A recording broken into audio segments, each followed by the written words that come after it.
Peristiwa kedua di mana Tuhan Yesus menangis adalah ketika ia menangis untuk kota Yerusalem.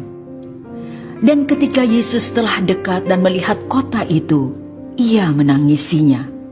Katanya, "Wahai, betapa baiknya jika pada hari ini juga engkau mengerti apa yang perlu untuk damai sejahteramu.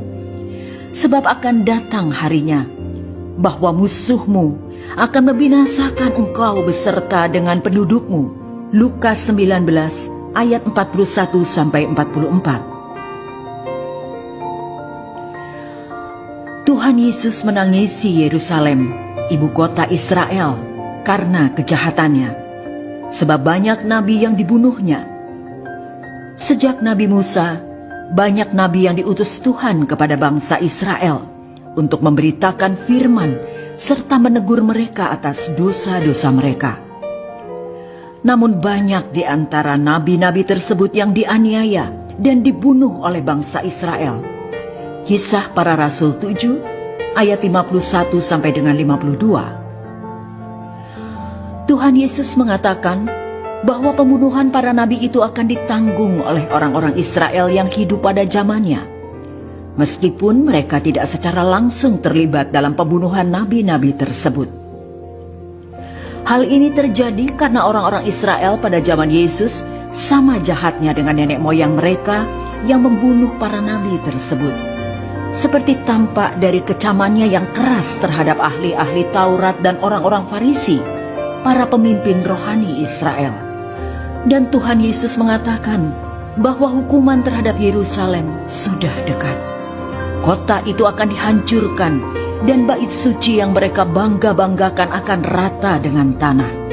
Matius 23 ayat 37 sampai 39, Matius 24 ayat 1 sampai 2. Hal ini digenapi 40 tahun kemudian, ketika pada tahun 70 Masehi di bawah Jenderal Titus, orang-orang Yahudi dianiaya dan dibunuh oleh orang Romawi, serta bait suci mereka dihancurkan. Puncak dosa Yerusalem adalah ketika mereka menolak dan menyalibkan Yesus yang adalah Mesias, yang telah dinubuatkan dalam kitab suci mereka, Perjanjian Lama.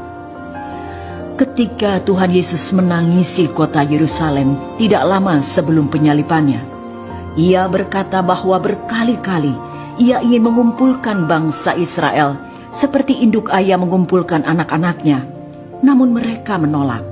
Lukas 19 ayat 41-44. Hal ini berkaitan dengan tawarannya yang terus-menerus agar mereka bertobat dari kejahatannya dan percaya kepadanya sebagai Mesias. Tetapi bangsa Israel bersikeras dengan dosanya dan tidak mau percaya kepada Tuhan Yesus. Itulah tawaran terakhir Tuhan Yesus kepada umat pilihan Tuhan sebelum ia benar-benar disalibkan. Akibat penolakan orang Israel terhadap Tuhan Yesus, mereka mendapat hukuman yang sama dengan hukuman yang mereka terima ketika membunuh para nabi, yakni kehancuran Yerusalem. Tetapi konsekuensinya jauh lebih berat dan lebih luas, karena menyangkut nasib akhir mereka pada hari penghakiman kelak.